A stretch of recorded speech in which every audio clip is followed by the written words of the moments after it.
Olá, seja muito bem-vindo e muito bem-vinda ao Entenda Genética. Eu sou a Natácia e hoje nós vamos conversar por que um objetivo adequado, um objetivo bem direcionado, correto, leva você ao seu domínio para analisar e interpretar dados em filogeografia. Eu quero falar para você que se você não inscreveu na semana do DNA Filogea, você está ficando para trás, viu? Porque lá nós falaremos muito sobre direcionamento nas análises em filogeografia. Por quê? Porque falaremos de pontos cegos, meu povo. E quando a gente fala de pontos cegos, nós falamos sobre aquilo que você pode estar fazendo errado ou que você nem sabe que você deveria fazer e você negligencia. Então, não vai ser só análise em programa.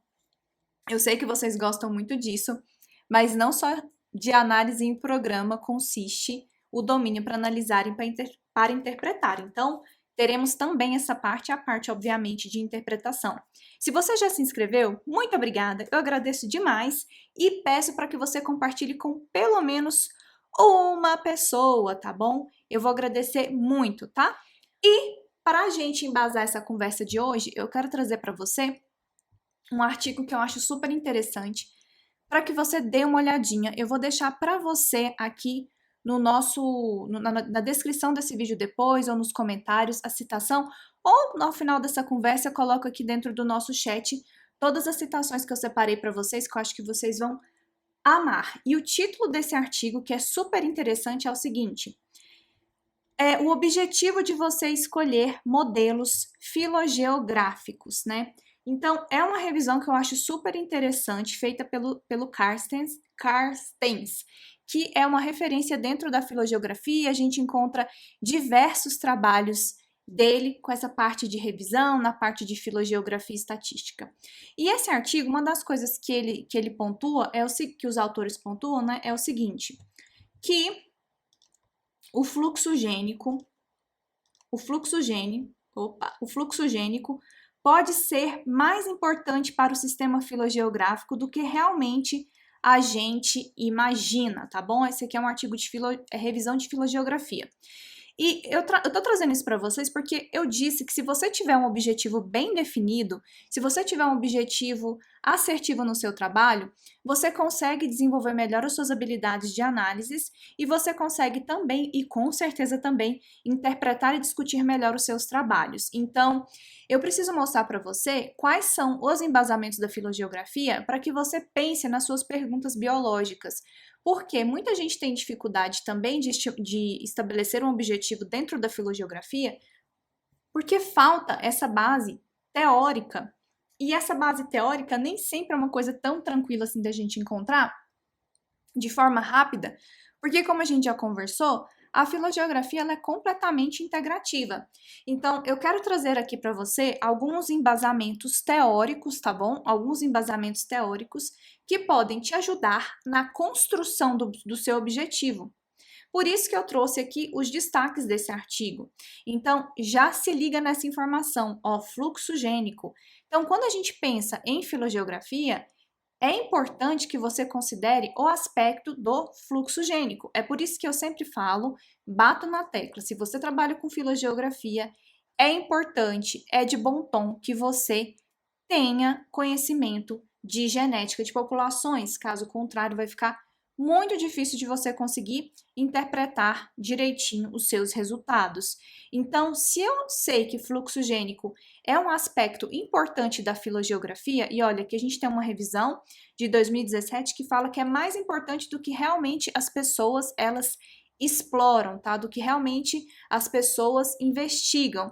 Então, será que não seria interessante que eu fizesse perguntas voltadas também para entender questões de fluxo gênico dentro dos trabalhos de filogeografia? E se eu trabalho com questões de fluxo gênico, se eu tenho o objetivo de investigar fluxo gênico, quais análises eu tenho que fazer para atingir esse objetivo ou responder questões relacionadas a isso? Esse é o exercício que você precisa começar a fazer. Então, você tem que saber o que a filogeografia pode responder para que você pense num objetivo e, em cima desse objetivo, você pense: ah, então é isso. Então, qual análise eu vou fazer? Qual pergunta eu vou utilizar? Bom, se eu estou trabalhando com fluxo gênico, o que eu posso usar dentro do meu trabalho? Olha só, você pode pensar em calcular um FST. Natácia, mas o FST eu não estou estimando o fluxo gênico, você não está estimando o fluxo gênico direto, isto é, você não está calculando o número de imigrantes que você tem de uma população ou localidade para outra. Porém, você está verificando se uma população ela é diferenciada, geneticamente falando, ou não. Ou seja, se eu tenho presença de estruturação genética. Se eu não tenho presença de estruturação genética, isso quer dizer que eu tenho fluxo gênico entre essas localidades, entre essas populações, porque afinal de contas, eu não tenho diferenciação genética entre elas. As frequências dos alelos, elas são distribuídas de forma aleatória entre essas populações. Então, logo, fluxo gênico. Porque se eu tenho populações que são diferenciadas entre si, quer dizer que eu não tenho uma aleatoriedade nessa distribuição das frequências alélicas. Então, alguma coisa está ocorrendo ali, impedindo esse fluxo gênico entre essas populações. Não é um fluxo gênico livre, tá? Por isso que é uma boa estratégia para você investigar questões relacionadas a fluxo gênico. A mesma coisa vale para um FST para par. Você pode observar. O que é o FST, gente? O FST é um parâmetro, é uma estimativa que a gente calcula para diferenciar, para verificar se as populações estão diferenciadas. Mas é um FST para par porque geralmente nós trabalhamos em filogeografia com mais de uma população, né? Então, eu vou verificar não o FST global, mas entre cada parte de população que eu tenho. Então, se eu tenho 10 populações, eu vou verificar esse FST para par entre cada uma das combinações dessas 10 populações comparadas entre si. E por que isso é interessante? Porque pode ser que você tenha populações que não terão diferenciação genética entre si e outras populações que terão diferenciação genética entre si, e assim você pode começar a investigar o porquê que algumas têm diferenciação e outras não têm diferenciação. Aí, além disso, eu posso ir além. Eu posso pensar o seguinte, bom, aqui eu estou falando num fluxo gênico que não é direto, mas qual que seria então um fluxo gênico direto? Bom, vou calcular aí o número de migrantes. Posso usar o número de migrantes para isso? Posso. Como farei? Posso utilizar o programa Lamarck para isso. Posso utilizar também o programa Migrate para isso. Então, como é que eu já conversei com vocês que seria interessante que você pensasse aí nas suas... no seu objetivo e nas análises que você pode fazer. Então, o que você vai fazer é colocar aqui o seu objetivo. Então, você coloca o objetivo. E aí, você vai colocar quais análises você tem que fazer para responder este objetivo aqui. E na frente de cada análise, tá? Você vai colocar qual programa, qual software você vai utilizar para fazer essa análise. Tá bom? Mas olha só, aqui eu fiz esse exercício baseado em uma teoria, baseado em uma evidência, baseado em alguma coisa, tá bom? Então, vamos começar a pensar, eu vou começar a trazer agora a parte da teoria um pouco mais forte, tá? Mas eu quero que vocês tenham entendido e compreendido esse conceito. Sem você entender a filogeografia ou as coisas que estão associadas a ela, fica complicado você conseguir construir bons objetivos, boas perguntas de pesquisa. Esse exercício que eu falei, ele se aplica a tudo. Então, bora para a teoria, tá bom? Dentro da filogeografia. E se vocês tiverem alguma dúvida sobre essa questão de um objetivo e associação dele com algum tipo de análise, por favor, coloquem aqui para mim nos comentários, que será um prazer responder. Então, continuando aqui dentro dessa revisão, o que acontece? Ele fala, né? Eles falam que quando a gente escolhe modelos filogeográficos olha, eu travando a língua, eu sempre travo. Quando a gente escolhe modelos objetivamente, gente, eu tenho um negócio de trocar D com V com T que eu vou falar. E aí, às vezes, eu troco as sílabas quando eu tô falando. Eu não sei se vocês já perceberam nos vídeos. É terrível, mas enfim. O que eles falam aqui? Que é interessante que dentro da filogeografia nós tenhamos métodos que escolham modelos filogeográficos de forma objetiva que podem, de uma certa forma, aumentar essa intuição dos biólogos, né? No caso aqui dos pesquisadores. Mas por que isso? Porque é o seguinte, hoje em dia, quando a gente trabalha com filogeografia, nós temos uma tendência, principalmente para modelos biológicos que têm uma história não tão recente assim, de pensar em cenários que expliquem aquilo que a gente encontra na natureza. E aí, isso daí se encaixa dentro daqueles métodos ABC, por exemplo, né? Que a gente fala de simulação de cenários. Então, você vai escolher cenários para o seu trabalho que você acredita que possam explicar aquilo que você encontrou. Porém, algumas vezes as pessoas davam uma viajada, desculpa a palavra, para tentar explicar esses cenários, porque era uma coisa um pouco, digamos assim, eu vi assim a distribuição, então pode ser isso. Eu vi os haplótipos distribuídos dessa forma, logo eu acredito que foi essa interferência que nós tivemos. Isso não é interessante, porque a gente não tem um valor estatístico agregado a essas suposições.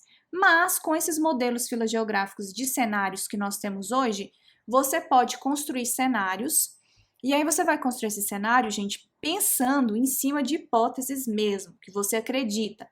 Como é que você vai construir essa hipótese? Você pode construir as hipóteses pensando nos aspectos biogeográficos, na dinâmica de biomas, dentro dos resultados que você encontrou lá no BIST, ou na Skyline Plot, enfim, do Lamarck. Você pode construir vários cenários, mas não é que você vai sair chutando. Esse é um dos erros muito complexos de análises que a gente fala de ABC, filogeografia ABC, que a gente pode utilizar o programa Basecamp, por exemplo, que eu acho muito difícil, então eu sou honesta, eu nem uso.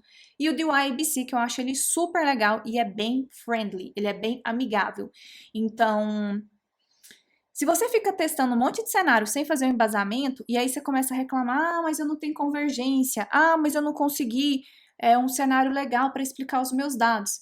Mas você tem que se debruçar para construir aqueles cenários e pensar em cenários que você realmente acredita, gente, realmente acredita que vai funcionar, sabe? Que você tem uma evidência para aquilo. Quando você faz esses testes de cenários, o programa, ele gera para você uma probabilidade de qual cenário melhor explica aquilo que você observa.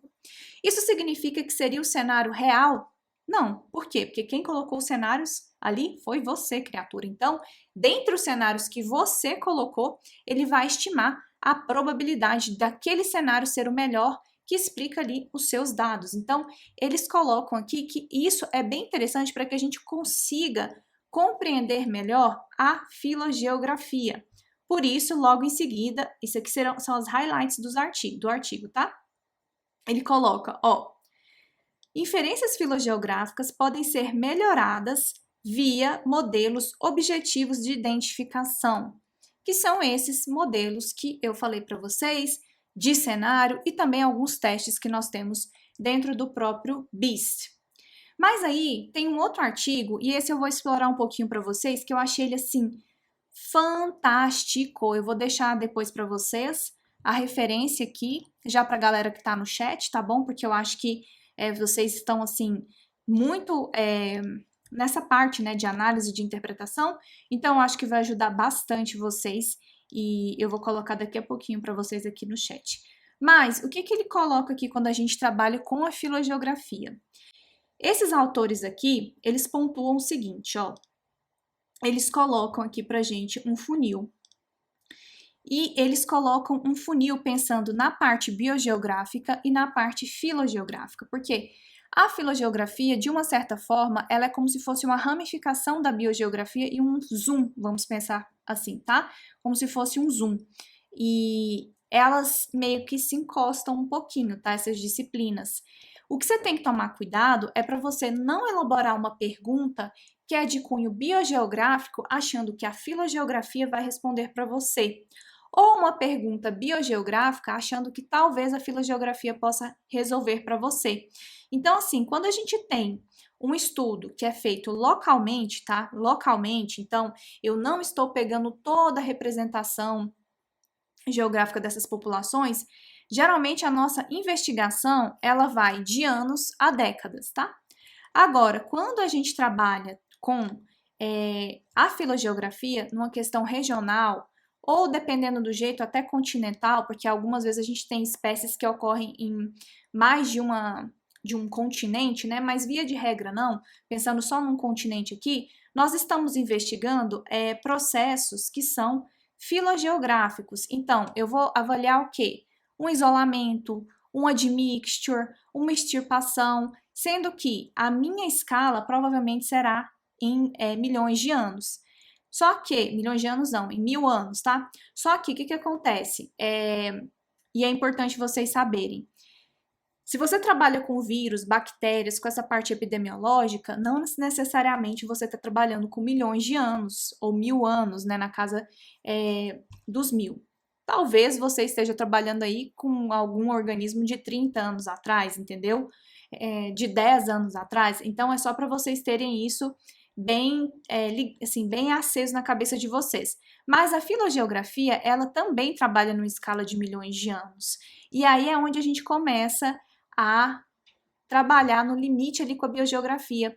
Só que a biogeografia, ela tem um aspecto global, tá? E geralmente a gente tem um pool de espécies para entender esses processos biogeográficos, que daí a gente está interessado em processos de extinção, processos de especiação, e a gente tem uma escala temporal gigantesca. Então, é para que vocês saibam o limite de uma disciplina, o limite de outro, o que essas disciplinas podem responder para vocês.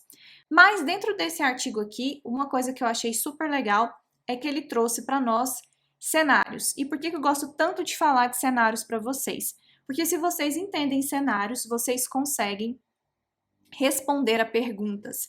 E cenários que eu tô falando aqui não são cenários construídos, tá? No sentido de testes, né? A gente fala, vou construir um cenário hipotético. Não. São cenários que nós observamos, tá? Dentro da possibilidade dos estudos filogeográficos e que vocês também podem explorar, beleza? Então, olha só. Esse primeiro aspecto aqui eu acho super interessante. Qual é esse primeiro aspecto? Quando você pode investigar com a filogeografia interações que coevoluíram. Isso é super legal, a gente tem trabalhos belíssimos com isso. Por exemplo, na Caatinga nós temos espécies de cactáceas que são polinizadas por algumas espécies de beija-flor. Então, você consegue fazer a filogeografia, tá? Da espécie, que é polinizadora específica da espécie, e fazer uma filogeografia que envolva essas interações e envolva possivelmente essas histórias biogeográficas. Não sei se vocês já viram aquela florzinha que está até representada aqui, tá? E a gente tem... Agora eu só tô lembrando do nome em inglês, gente. Do inseto, bicudinho. M-O-T-H, só lembro esse nome em inglês, mas enfim. O inseto que ele consegue colocar ali para polinizar e é super específico dessas plantas, e aí a gente consegue traçar esse tipo de análise. Então, eu posso fazer perguntas assim? Posso, mas se eu tiver esse tipo de evento dentro do meu trabalho. A outra coisa que eu acho super legal, é quando você trabalha com a parte de filogeografia comparada. Quando você trabalha filogeografia comparada, você utiliza mais de uma espécie dentro do seu trabalho. Mas a filogeografia comparada, ela tem como pressuposto que essas espécies, elas ocorram na mesma área. Então, a gente tem uma sobreposição da ocorrência. Por isso que a gente fala que é filogeografia comparada. Quando você faz um trabalho filogeográfico que ele consiste em várias espécies, mas que essas espécies não sobrepõem de área, não é um trabalho de filogeografia comparada em si, tá bom? É um trabalho que consiste em várias espécies ali para você fazer a filogeografia, mas não é uma análise comparada, porque assim, quando você faz a análise comparada, você consegue identificar se os mesmos eventos históricos deixaram as mesmas assinaturas naquelas populações de espécies distintas, tá? Isso é bem interessante, então você pode testar diversas hipóteses. Muitas vezes nesses trabalhos a gente encontra uma congruência entre os resultados, outras vezes não. Quando a gente não encontra, provavelmente a gente tem algum aspecto ecológico, alguma resposta que é diferente a esses eventos históricos, então o pesquisador precisa olhar para aquilo e tentar explicar. Sendo que, a partir disso também, uma coisa que é super legal é que a gente consegue identificar o que nós chamamos de refúgios no passado. Isso é bem interessante. Só que eu já quero alertar você que refúgios são identificados quando nós fazemos modelagem. Por isso que eu falo que a filogeografia ela é muito rica, mas a gente tem que associar com outras coisas para que a gente consiga ir além do que simplesmente uma coisa descritiva. Então, a modelagem, gente, é fantástica. Eu sempre uso modelagem nos meus trabalhos. Quando eu falo aqui modelagem, é modelagem de nicho ecológico. E com a modelagem de nicho ecológico, você pega, então, os pontos de ocorrência daquela espécie e você utiliza de variáveis para que você consiga modelar, tá? Essa distribuição para você encontrar um potencial dessa distribuição no passado. Então, você pode, por exemplo, modelar 20 mil anos atrás, no Holoceno, há 10 mil anos atrás, e modelar agora no presente. Então, em cada tempo, em cada fatia de tempo, você pode encontrar uma distribuição dessa espécie potencial diferente. Mas por que potencial? Porque a gente teve alterações ali nessa ecologia, então a resposta a essas variáveis, elas podem mudar de acordo com as condições que a gente tinha ali ecológicas. No entanto, quando a gente tem, por exemplo, várias espécies que se mantiveram ali em uma mesma região, então a gente tem como que se fosse uma sobreposição, tá vendo aqui, ó, que a gente tem aqui a gente tem um pontinho vermelho, aqui a gente tem um pontinho roxo, um pontinho amarelo e um pontinho azul. Então, aqui tem uma sobreposição nessas áreas e para essas espécies que foram estudadas. Nesse caso aqui, a gente pode conversar sobre um local de refúgio dessas populações aqui para diversas espécies. E eu, inclusive, trouxe para vocês um livro, gente, que eu sou louca dentro da roupa para esse livro, que é do Absaber. Maravilhoso, chama Escritos Ecológicos. E eu quero ler para vocês aqui qual é o conceito que ele dá sobre refúgios, porque se você trabalha com filogeografia, esse é um conceito super legal de você colocar. Não tem como a gente ficar estimando refúgio só com filogeografia, tá? Não tem, não tem. Você tem que associar com a modelagem de nicho ecológico para a gente identificar também áreas que nós chamamos de áreas de adequabilidade ao longo do tempo. Então, a despeito das alterações climáticas ou geomorfológicas, essas áreas, elas se mantêm como que se fossem tamponadas ao longo do tempo e guardando ali aquela diversidade genética. A gente também pode dizer que aquelas áreas são consideradas refúgios. Mas peraí, deixa eu ver se tem alguma pergunta aqui, gente, porque eu tô falando muito rápido, né? Vamos lá. Boa noite, Pri! Tudo bem, minha linda? Ó, a Aura pergunta, Nath, para as análises de diversidade genética no Arlequim, como diversidade haplotípica e nucleotídica, eu posso usar o alinhamento que foi cortado, deixando só um passo mutacional? Aura, a partir do momento que você editou aquele alinhamento seu, todas as análises que você vai fazer é com aquele alinhamento editado, tá? Todas as análises que você vai fazer é com alinhamento editado. Beleza? Então, não se preocupe com isso, só guarde o seu alinhamento original. Guarde o seu alinhamento original, porque é ele que você vai submeter em algum banco de dado, ou ele é o seu dado, vamos dizer assim, bruto, sem aquela edição, né? Mas todas as suas análises é feita a partir desse alinhamento editado. É por isso que essa parte é tão importante. Ela tem que demorar mesmo, ela vai demorar, mas vai valer muito a pena. Muito a pena mesmo quando você edita certinho. Justamente por isso, porque a gente utiliza esse alinhamento editado em todas as nossas análises. Inclusive porque vai intervir também no valor de FST. Deixa eu ver um negócio aqui, gente. Deixa eu pegar esse conceito do Absaber, que, gente, é muito bom. Eu rabisquei esse livro inteiro quando eu tava no meu doutorado. E eu tive muita sorte, por quê? Por que eu tive muita sorte com esse livro aqui? Porque eu ia lá na USP e eu ficava comprando, gente, um monte de livro que ninguém queria, sabe? Lá em Ribeirão Preto tinha umas bibliotecas, tinha uma livraria, ninguém ia lá, eu tenho um monte de livro, aqueles livros que ninguém acha, sabe? Era eu. Já falei com a Aura, tenho que utilizar alinhamento que só corta as extremidades, não, você vai usar o seu alinhamento editado para que as suas análises sejam congruentes, tá? E a Pri, inseto bicudinho, isso, Pri.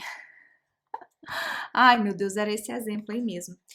Gente, eu vou ler um pedacinho para vocês e olha só, depois se vocês quiserem eu posso publicar lá nos stories do Insta para vocês printarem, porque eu acho que é muito difícil alguém achar esse livro aqui, de verdade. Ó, tanto isso aqui eu vou mostrar para vocês, vamos ver se no YouTube vai dar para enxergar.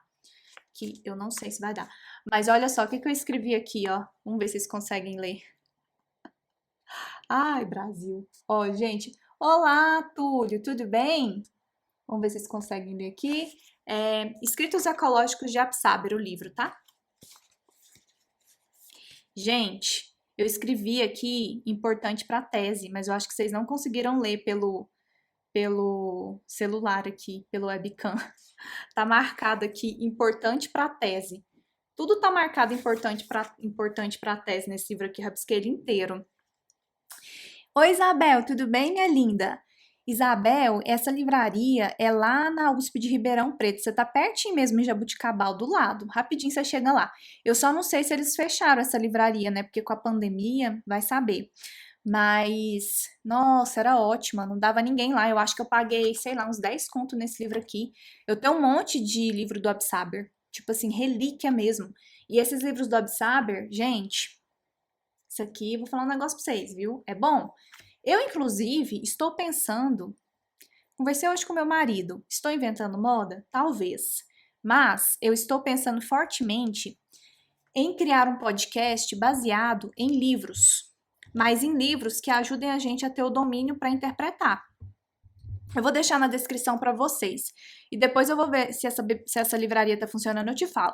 E assim, a livraria era pequenininha, tá? Tipo assim, os livros ficavam tudo empilhado um em cima do outro, desse jeito. Mas eu tô pensando em fazer um podcast só com livros que podem nos ajudar a ter domínio para interpretação de dados genéticos. Tô pensando. Vamos ver. Mas eu acho que eu vou fazer isso, porque até me ajuda muito a revisar essas coisas e tudo mais. Esse é um dos livros que eu acho que seria interessante. Então, a gente faz uma leitura comentada e estudada sobre ele, porque, como eu falei para vocês algumas vezes, eu acho que até aqui, ó, a Aura, a Pri, a Isabel, elas sempre estão assim presentes, são as nossas estudantes do método DNA. E eu acho que seria muito bom para vocês, porque eu acho que vocês que estão fazendo o curso, vocês perceberam que essa parte de rodar o programa, ela é o menor dos problemas, entre aspas, né? Que o negócio pega muito na interpretação. Então, eu acho que esse podcast seria interessante. Trazer o livro do professor Fábio, eu fiz o doutorado lá no lab dele, enfim, eu acho que seria muito massa. Isso, Isabel, procura lá, depois me manda notícia. Ah, obrigada, a Isabel, tô falando que sempre me acompanha, eterna aluna. Vocês sempre moram no meu coração, gente. Eu fico querendo saber a notícia de vocês, como tá, depois eu quero saber suas, se deu tudo certo lá com seus bichinhos, tá bom? E vamos ver, eu acho que esse podcast ia ser legal também, gente. Tô animada pra ele. Mas olha, eu vou falar pra vocês o que que ele fala aqui de refúgio, mas não só de refúgio, de relicto e de reduto. E eu acho que isso é importante para quem trabalha com filogeografia. E eu quero ler, eu tenho até já grifei aqui as partes que eu acho que são importantes, porque eu gosto, gente, de trazer conceitos, não que a Natácia falou, obviamente que eu leio e falo aqui para vocês, mas eu gosto de muito na fonte, entendeu? Porque eu sei como é ruim ficar escutando coisa que fulano falou, que ciclano passou, e vai aumentando o negócio. Então, por isso que eu gosto de algumas vezes trazer tanto assim os prints quanto essas leituras aqui. Mas vamos lá. Olha o que que Absaber fala. Ele fala o seguinte, ó. Aplica-se o termo relíquito, ó, pra vocês verem a diferença, porque isso aqui para interpretar a filogeografia tem diferença, viu? Aplica-se o termo relíquito, em geral, a qualquer espécie ou grupo de espécies que permaneceram isoladas ou em determinado subespaço do território envolvidas por vegetação biodiversa de maior extensividade. Isso é um relicto, então, tá? Seja uma espécie ou um grupo de espécies que ficaram isoladas em uma determinada área. Muito que bem. Agora, Ah, ele até fala assim que a primeira vez foi utilizado em biogeografia, mas beleza. Em meados do século, o termo relicto, ainda que muito genérico, foi aplicado a remanescentes de vegetações isoladas em patamares de altos maciços ou em setores de solos rochosos de reduzida distribuição espacial. Entretanto, mesmo que eventualmente aplicado a pequenos nichos faunísticos, acoplado ao relicto geobotânico, não teria força para atingir a história vegetacional de um espaço mais amplo no território. E aí ele vem explicar agora outros conceitos. Por que eu fui atrás desse livro aqui? Porque eu não encontrava nenhum lugar que tivesse a definição de relicto, reduto, refúgio. E eu trabalhava com uma espécie, trabalho ainda, uma espécie de Mata Atlântica, mas ela também é uma espécie que ocorre no interior da Caatinga. A Mata Atlântica nordestina. E a área que ela ocorre lá na Caatinga é uma área de Mata Atlântica. Ela é um isoladinho de Mata Atlântica que ficou conforme a questão da biogeografia daquela área, que a gente tem várias teorias, mas uma das teorias é que essas áreas elas eram conectadas. Então, essas áreas da Caatinga, que tem esses isolados lá de Mata Atlântica, formavam corredores ali na Caatinga, através da Caatinga. Então, eu fui atrás de entender isso aqui para conseguir discutir melhor os aspectos da minha tese. E aí, cadê? Ele continua aqui, ó. As ilhas mais pronunciadas de ecossistemas que restaram no interior das áreas principais de cada domínio receberam o nome de enclaves. Por isso que algumas vezes a gente vai ouvir falar enclave de Mata Atlântica na Caatinga, que relaciona esse exemplo que eu dei para vocês lá que eu estudei. Então, chama brejos de altitude na Caatinga, tá bom? Bom, depois disso, cadê? Eu falei de enclave, falei de relicto, eu quero achar o refúgio. É que eu fui assim, gente, eu fui marcando tudo, né? Quando você marca tudo, você não marca nada. Tananã. Olha, até fala que ele cita, nem tava lembrando. Ele cita aqui essa parte da Caatinga. Ó, refúgios de faunas anteriormente adaptadas a conviver com grandes espaços florestados tropicais. Então, geralmente, quando a gente fala refúgio, a gente trata da parte de animais. A gente fala muito refúgio para bicho, tá? É um termo utilizado para bicho. Mas eu coloquei aqui, ó, a princípio, Absaber chamou de enclaves ecossistemas anômalos, que restaram no interior de áreas principais de cada domínio, mas não sabiam por quê.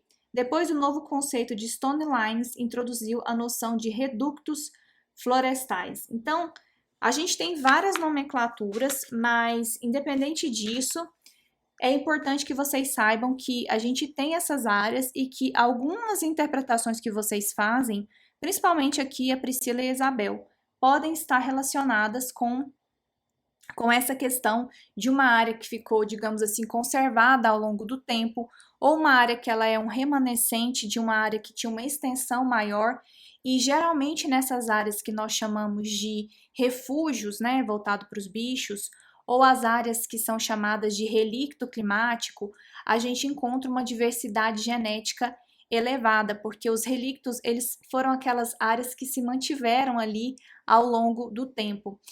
Então, quando a gente fala de refúgio, a gente manteve essas áreas, nós mantivemos essas áreas constantes, como que tamponadas ao longo do tempo. Então, a gente espera encontrar uma maior diversidade ali.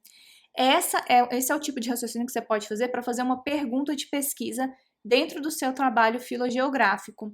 Por exemplo, quando a gente estuda espécies de cerrado e de plantas, aqui eu vou falar para plantas, que é uma coisa que eu tenho um conhecimento maior.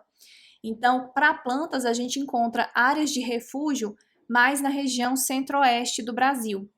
E lá a gente encontra os refúgios e a gente encontra para várias espécies, porque a gente tem a comparação das modelagens entre elas. Então, a maior parte tem área de refúgio ali. Então, acredita-se que essa região core do Cerrado foi uma área de refúgio. As diversidades que nós encontramos, diversidade haplotípica, nucleotídica, para essas espécies de cerrado, são maiores exatamente nessa área de refúgio. Então, quando eu trabalho com espécies do cerrado, eu já fico ligada que eu posso colocar como uma pergunta de pesquisa alguma coisa associada sobre isso, tá bom? O Túlio está perguntando se esse livro vai falar de erosão genética. Não, Túlio, esse livro aqui do Absaber, ele é bem geografia, viu? Ele tem algumas opiniões dele, ele nem fala de genética. Absaber era um geógrafo, mas a gente utiliza muito ele para interpretar as nossas coisas. Ele ajuda demais, demais, demais. O outro aspecto que nós podemos investigar dentro da filogeografia, viu, gente, é a parte de uma história que ela é consistente entre espécies, caso você esteja utilizando espécies, ou entre espécies que elas compartilham as mesmas respostas nos eventos do passado. Então, por exemplo, aqui, ó, eu tenho 4 espécies distintas nesse desenho que representa aqui o que ele está tentando explicar, e a gente tem um sinal, uma assinatura genética similar entre essas 4 espécies. Então, aqui eu tenho um tamanho populacional que ele é, vamos dizer assim, reduzido a mais ou menos 20 mil anos para todas elas, e depois a gente tem uma expansão a mais ou menos 10 mil anos, e depois a gente tem uma queda nesse tamanho efetivo populacional. Isso pode ser interessante para você trazer para o seu trabalho uma parte de interpretação, viu, gente? Interpretação, como assim? Vai buscar na literatura, pega aquela aula, quem é do curso tem a aula que eu mostro, aquela tabela lá no Excel com as diversidades, mas aqui no YouTube também tem, se vocês quiserem assistir as duas pode ser legal. Porque se você pega espécies que ocorrem na mesma localidade que você está estudando, e são espécies irmãs, né? Ou se não forem espécies irmãs, eu mesmo discuto palmeira e os trabalhos de herpetofauna também, sabe? Porque são diferentes organismos que têm mesmas assinaturas. Por exemplo, essa área que eu falei para vocês, lá da Caatinga, eu sou completamente apaixonada. Por quê?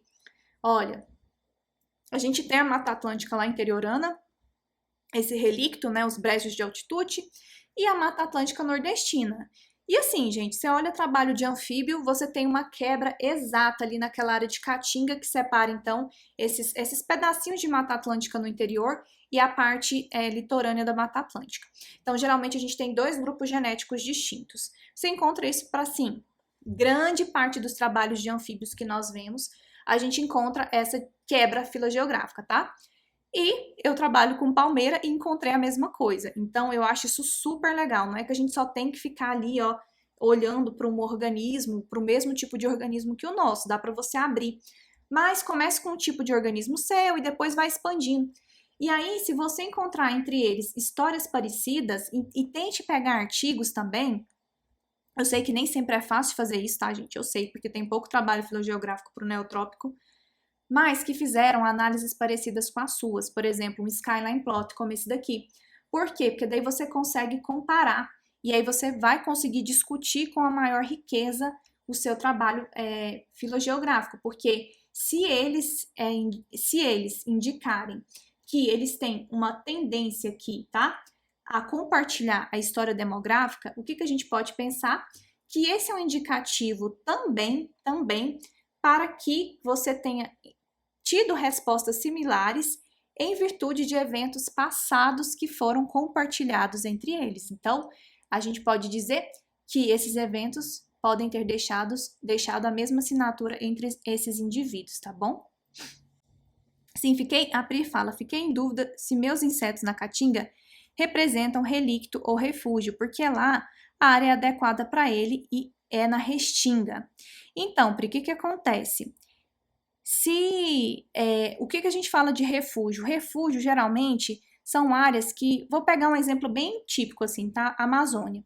A gente tem estudos biogeográficos que mostram que a Amazônia, é uma das teorias, tá? Ela foi uma área de refúgio quando ocorreram oscilações climáticas lá no passado para algumas espécies de planta. Isso daí é uma ideia aí de Pennington, tá? Uma das hipóteses. Da mesma forma que a gente tem também alguma teoria de refúgios ali voltada para os animais com Vanzolini. Então, Vanzolini, ele traz isso e ele coloca, então, que durante essas oscilações, a gente teve essas áreas de refúgio de algumas espécies. Quando a gente tem uma área, tá, que ela era, digamos assim, maior no passado e ela reduziu, aí a gente tem o que a gente chama de relicto. É como se fosse uma relíquia mesmo, algo que permaneceu ali a despeito das mudanças que ocorreram naquela área biogeográfica, entendeu?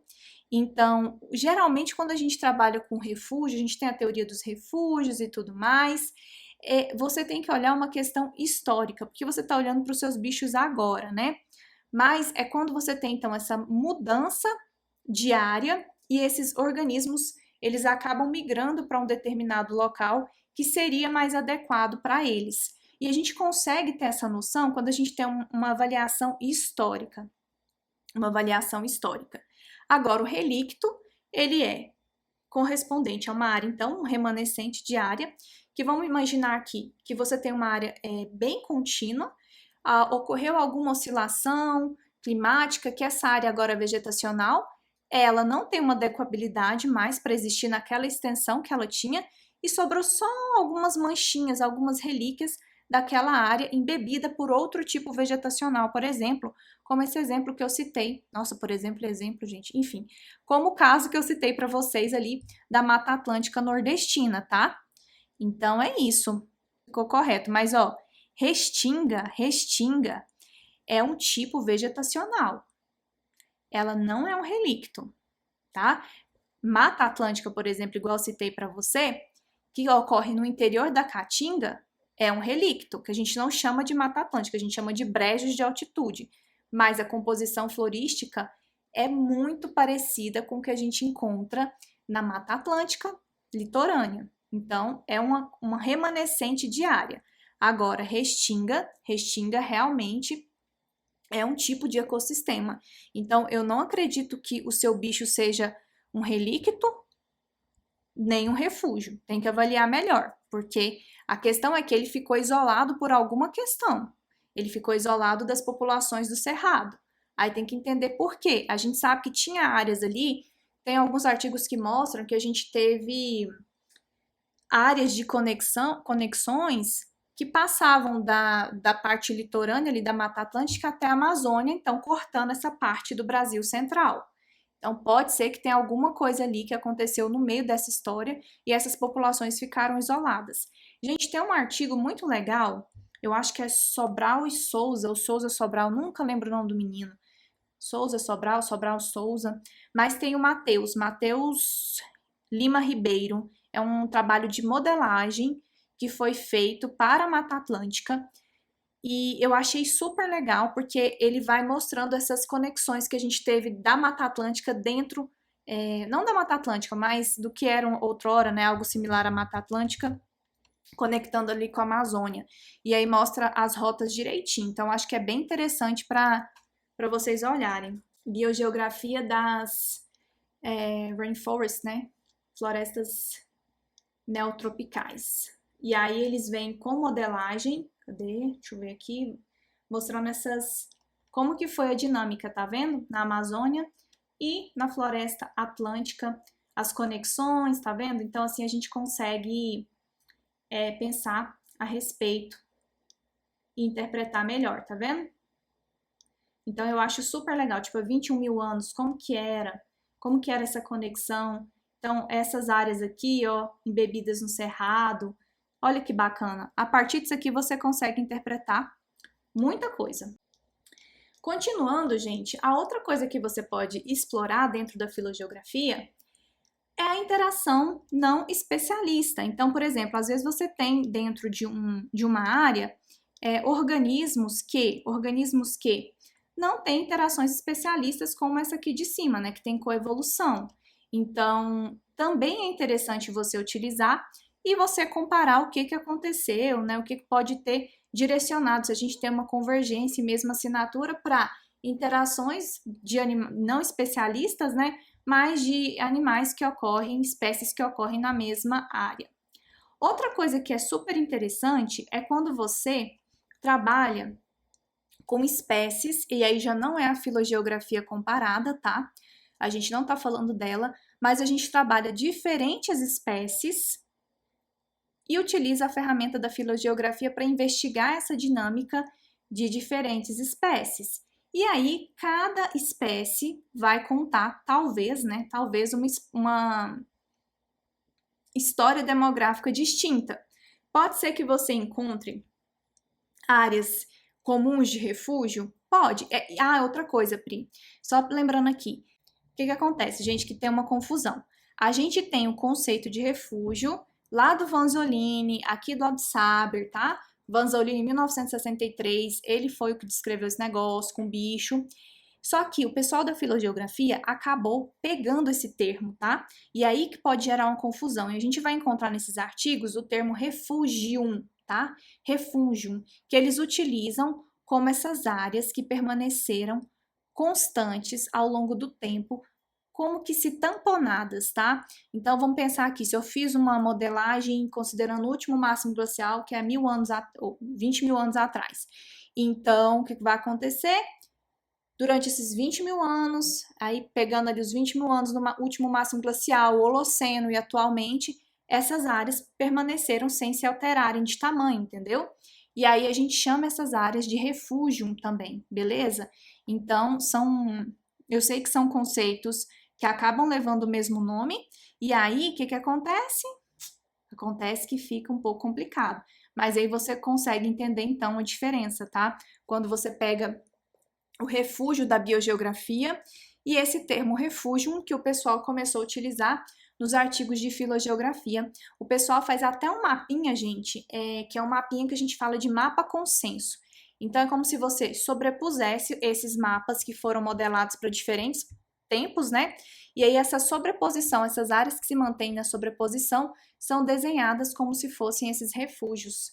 E aí, então, a gente interpreta dessa forma. Mas, por exemplo, se a gente tem aqui nesse caso diferentes espécies, né, com histórias espaciais também divergentes, o que acontece? Eu posso ter regiões que se sobrepõem. E aí essas regiões que se sobrepõem, né, que se mantiveram então ali constante ao longo do tempo e que a gente tem uma diversidade maior, são identificadas como área de refúgio. Então, por exemplo, nesse caso aqui, a gente tem áreas de adequabilidade distintas entre essas três espécies aqui que ele coloca, mas esses pontos aqui, ó, o marrom, o vermelho e o verde, eles são congruentes entre si. Então, aqui a gente tem uma pista sobre o que pode ter acontecido, tá bom? E a gente pode avaliar também individualmente essas tendências e encontrar que não tem nenhuma convergência entre elas, tá? Que diferente dessa aqui, ó, quando a gente tem essa coevolução, né? Quando a gente tem populações de mesma área que passaram pelas mesmas assinaturas genéticas e que provavelmente compartilham a mesma história, pode ser que a gente encontre uma coisa completamente diferente quando você trabalha com espécies que não ocorrem na mesma região necessariamente e que têm histórias distintas. Muito provavelmente a gente vai encontrar isso daqui, ó. Cada uma delas responde de uma forma distinta, embora a gente tenha eventualmente um compartilhamento, por exemplo, dessas áreas que se mantêm meio que, digamos, constante ao longo do tempo. Agora, coisas importantes para você pensar nas suas perguntas biológicas, nos seus objetivos e para construir os seus modelos, tá? Gente, quando eu falo modelo, é o cenário para vocês testarem. Esse artigo aqui realmente é muito bacana. O que ele faz? Ele meio que faz um resumo do que aconteceu na dinâmica do globo com as oscilações que nós tivemos climáticas. Essa parte aqui, ao norte, o que acontece? Aqui a glaciação foi muito pesada mesmo.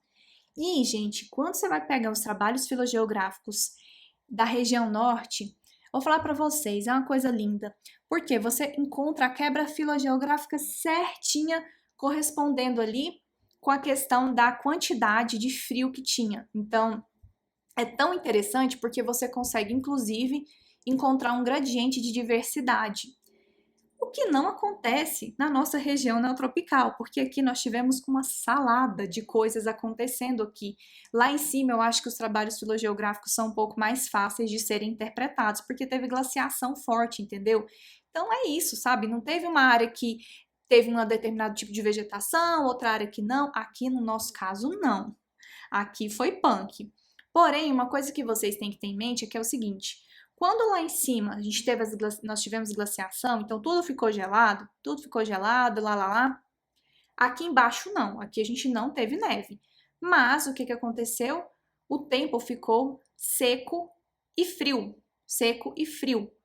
E aí a gente tem uma oscilação entre seco e frio, quando a gente tem o período glacial, e o interglacial, em que o clima fica mais úmido globalmente e mais quente, né? A gente tem, então, aqui embaixo, esse aumento da umidade.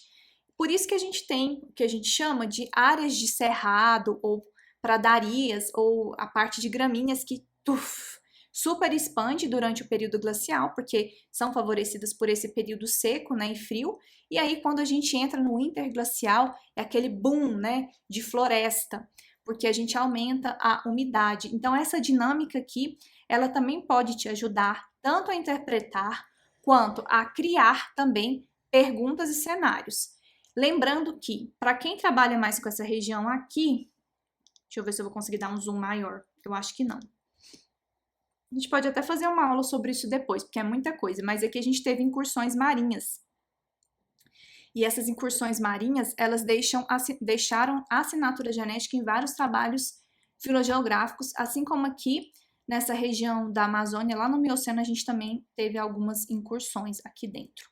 Mas, assim, basicamente pensando em quaternário, tá, gente? No quaternário a gente também teve essas reentrâncias aqui nessa região.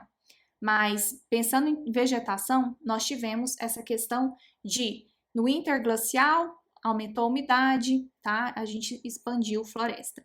No glacial, embora a gente não tenha gelo aqui, né?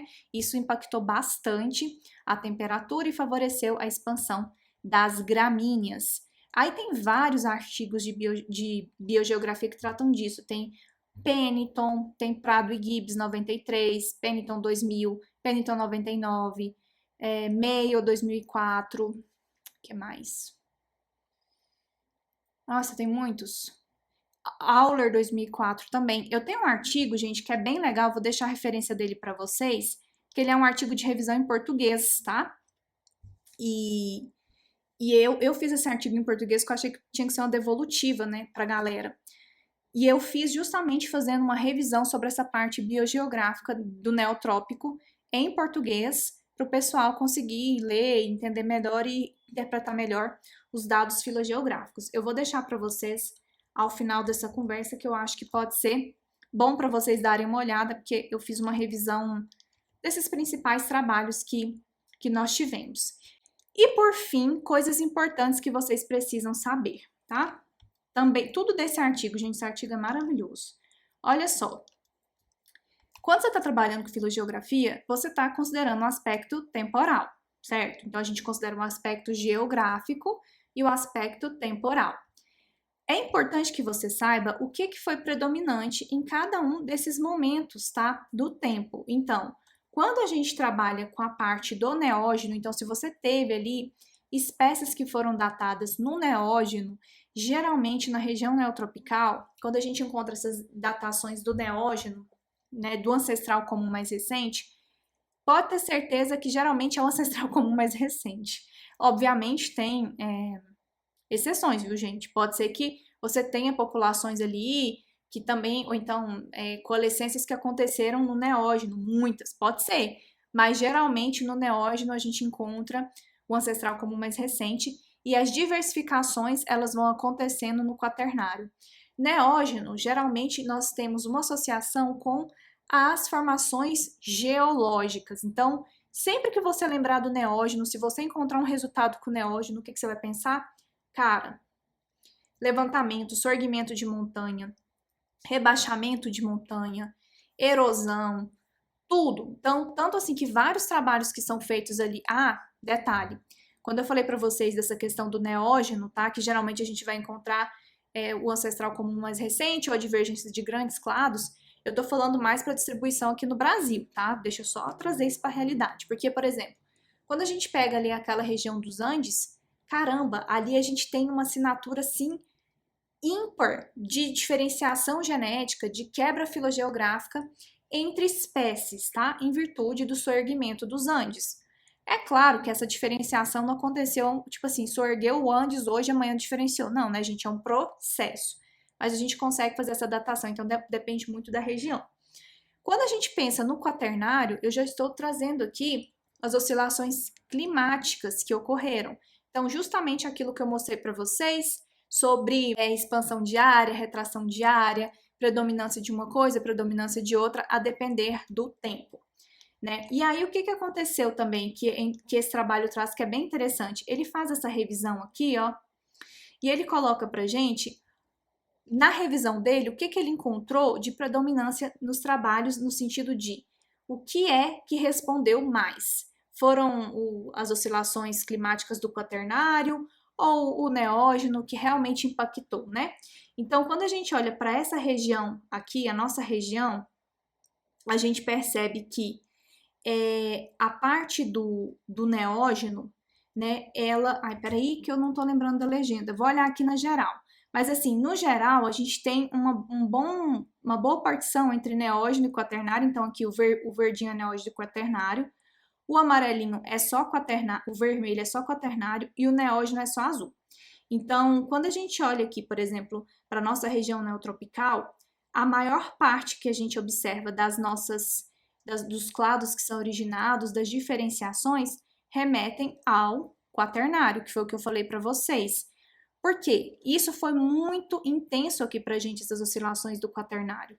A gente teve muita mudança de dinâmica diária, né? Então, a gente tem muita diversificação ocorrendo aqui nessa parte. Vocês podem observar que ela é quase que 50% aqui da pizza. Depois, a outra coisa que é responsável é o neógeno e o quaternário combinado. Então, foi por isso que eu falei para vocês, a gente encontra essas diversificações do ancestral comum mais recente, esses clados maiores ali no neógeno ou no terciário, e depois vem essas diversificações maiores no quaternário. E seguido de uma fração muito pequena de diversificações que são exclusivamente ali do neógeno. Então, eu acho bem interessante de vocês darem uma olhada nisso aqui como uma tendência para vocês avaliarem os trabalhos de vocês. Esse trabalho ele fez filogeografia utilizando 6 espécies de passarinhos. 6 espécies distintas aqui, em áreas que sobrepõem, em partes que não se sobrepõem. E aí, gente, cada uma dessas espécies, eles tiveram assinaturas distintas. E como que eles fizeram isso?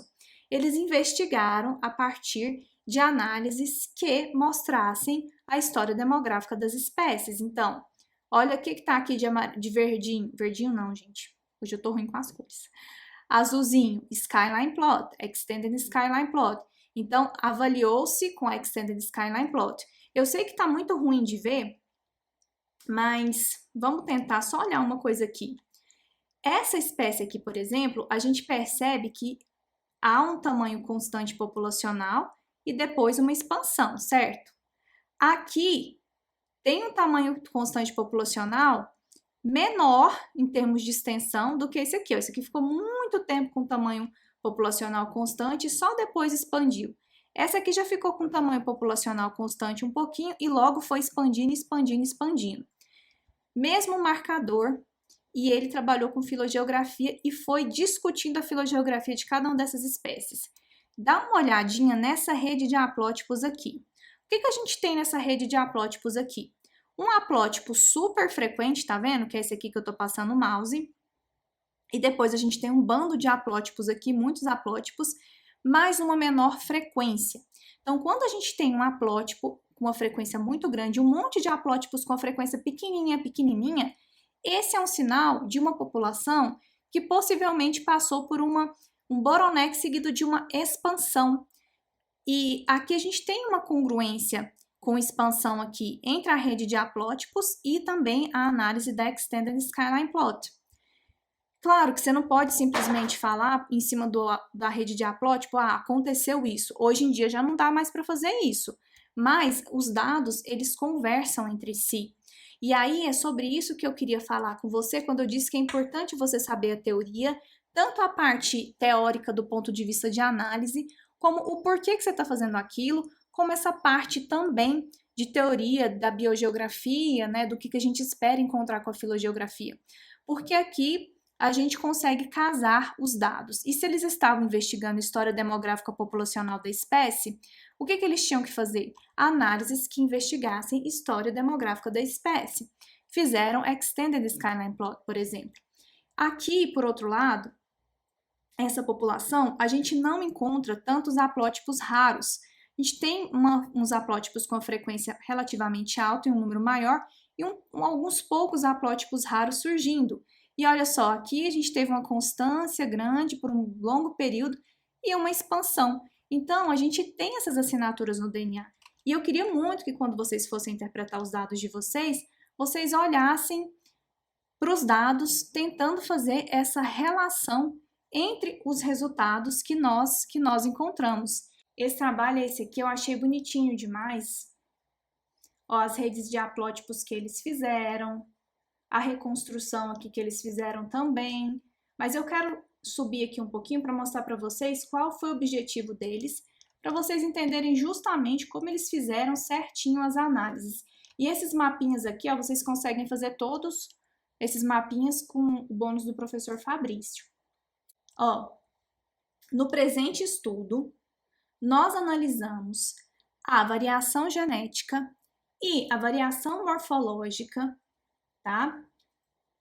De 6 espécies codistribuídas do Andes Central, né? Usando DNA mitocondrial, marcador mitocondrial e nuclear, com o dado morfológico aí é que vem. Gente, sempre eu gosto de colocar nos meus trabalhos. Para fazer isso, eu utilizei isso. É muito engraçado. Geralmente os meus trabalhos vocês podem usar. Então, para investigar não sei o que, eu usei não sei o que. Desse jeito que eu faço. Então, o que ele fala? Ó, para examinar se as espécies do passarinho compartilhavam um padrão de estrutura populacional, de divergência de linhagem e história demográfica, eles utilizaram esses marcadores para investigar isso daqui. E aí, eles foram, então, fazer análises que respondessem isso aqui. Então, eles foram fazer análise de estrutura de populações, de linhagem e de história demográfica, que foram as análises de Skyline Plot. E assim, eles falaram que a espécie co-ocorria, mas olha só, ela co-ocorria em alguns pontos, não era em todos os pontos que a espécie co-ocorria, né? E aí, aqui ele coloca as diversidades, tananã. Deixa eu ver se eu acho aqui. Faz a rede de haplótipos, faz aqui a Skyline Plot para investigar a história demográfica. Então, esse trabalho eu achei ele bem interessante, bem bonitinho, porque eles têm a pergunta bem específica, trabalha com várias espécies, utiliza a filogeografia e consegue chegar numa resposta de investigação, sabendo exatamente qual análise fazer. Gente, essa foi a nossa conversa de hoje. Eu espero que vocês tenham gostado. Para mim foi um prazer, é um assunto que eu gosto muito de conversar e eu acho que pode ajudar bastante você a pensar em como interpretar o seu dado, ou como construir o seu objetivo, ou como pensar na sua pergunta biológica voltada para a filogeografia. Dê o joinha aí para mim, compartilha essa live com outras pessoas, e valeu demais, eu fico feliz que vocês tenham gostado desse conteúdo. Eu tô testando conteúdo, galera, então acho que vocês gostaram. Bruno, valeu, Bruno, a Isabel, obrigada, querida, adorei a live, tô no momento de me enriquecer muito com esses debates. Isso mesmo, que daí você, ó, vai escrever que é uma bala. E peguem as referências que eu falei para vocês, eu vou colocar só o link para vocês pegarem, deem uma olhada nesse artigo aqui, ó. Esse artigo aqui é bem legal, porque não importa em qual região que vocês estão trabalhando, tipo, eu tô trabalhando nessa... Tudo bem, importa se for aqui no sul do Brasil, né? Mas assim, se for nessa área aqui, com certeza ele vai ajudar vocês a interpretarem melhor o trabalho de vocês. Vou colocar aqui no chat. Aí, botei o link. Gente, é muito maravilhoso. O Matheus, que é coautor desse trabalho, é meu primo, vocês acreditam? Ele é de Jataí, depois eu descobri que ele era meu primo, professor da UFG. Conversando com ele, a gente foi conversando e falando de ancestralidade, porque eu sou a louca da ancestralidade, inclusive com família, adoro árvores genealógicas. E conversa aqui, conversa com lá, a gente descobriu que a gente era primo. Ai, foi muito engraçado. Enfim, meu povo, é isso. A Pri tá falando que ajuda demais, porque não tem com quem falar sobre. Isabel, Priscila e Aura não são da mesma turma, mas são do curso. Vocês podem ser amigas. Eu adoro juntar pessoas. Eu adoro vocês. Achem vocês no Instagram, pra vocês ficarem amigas umas das outras. Ah, não fala isso que eu choro, Isabel. Quem dera eu fosse uma luz. Eu queria ser muita luz na vida de muitas pessoas, mas a gente começa de pouquinho, né? Então tá, gente. Então vocês juntem aí, porque aí são pessoas que estão no mesmo objetivo, né? Isso é muito bom. E sangue no zóio para fazer esse trabalho, vai dar bom, tenho certeza. Contem comigo sempre. Amanhã estaremos aqui no mesmo bate-horário, 19 horas para responder as dúvidas, 10 horas para fazer a live de amanhã que eu esqueci o tema. Eu olhei antes e esqueci o tema, senhor. Mas tudo bem. É porque acho que eu tô na 14ª live, nem sei mais qual que eu tô, mas faz parte. Mas amanhã estaremos aqui, firmes e fortes, tá bom? Um beijo grande no coração, descansem e até amanhã. Beijo, beijo, tchau!